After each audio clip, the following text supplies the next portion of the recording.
Welcome to the universe of Isanzure, where hidden truths rise and silence is no longer an option. Here we confront the untold, expose the injustice, and give voice to the silenced. If you're ready to uncover what others hide, you're in the right place. Good evening.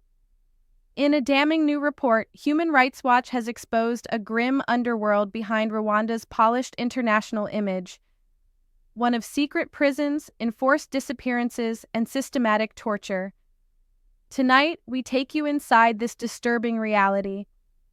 This is episode 2 of our ongoing investigation into state violence in Rwanda.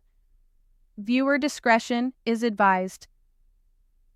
Between 2017 and 2023, Human Rights Watch interviewed more than 20 individuals who were detained unlawfully by Rwandan authorities. Many say they were arrested without a warrant, interrogated without legal representation, and held in undisclosed military detention centers. One such case is that of Eric Tuyishime, a 29-year-old mechanic who vanished in July 2022. He was last seen being escorted into an unmarked military vehicle.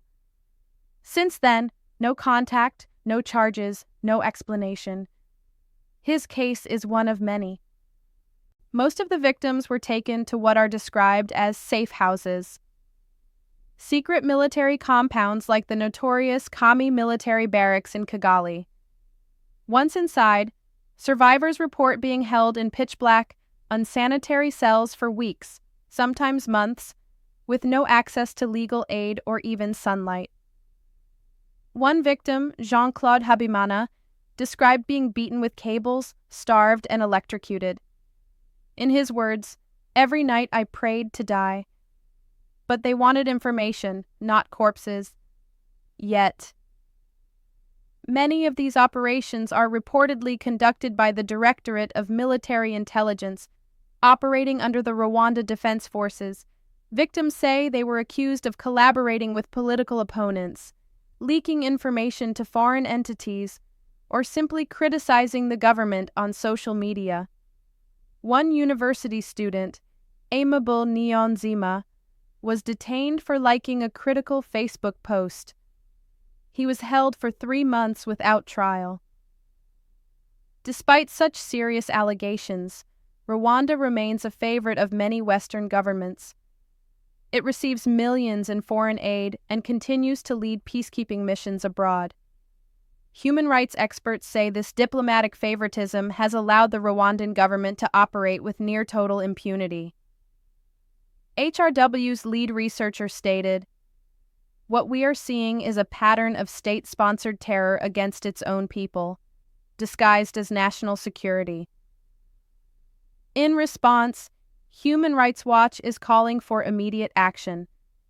Independent investigations into all secret detention centers, closure of illegal military compounds, prosecution of those responsible, including high-ranking military officers, and international sanctions against the Rwandan security apparatus. The organization insists that national security cannot come at the cost of basic human rights. Segment 6, The Faces of Silence. Let us not forget the names behind the numbers. Eric Tuyishime, disappeared, 2022, Jean-Claude Habimana, tortured, released in 2021, Clarisse Mukamana, detained and disabled after prolonged abuse, Theoneste Mugiraneza, died in military custody, no autopsy, no justice. Their families continue to seek answers. Their silence is not consent, it is fear. As Rwanda prepares to host global conferences and receive more international funding, the question lingers: how long can the world ignore the silent screams within its borders? This has been your special report from Isanzure,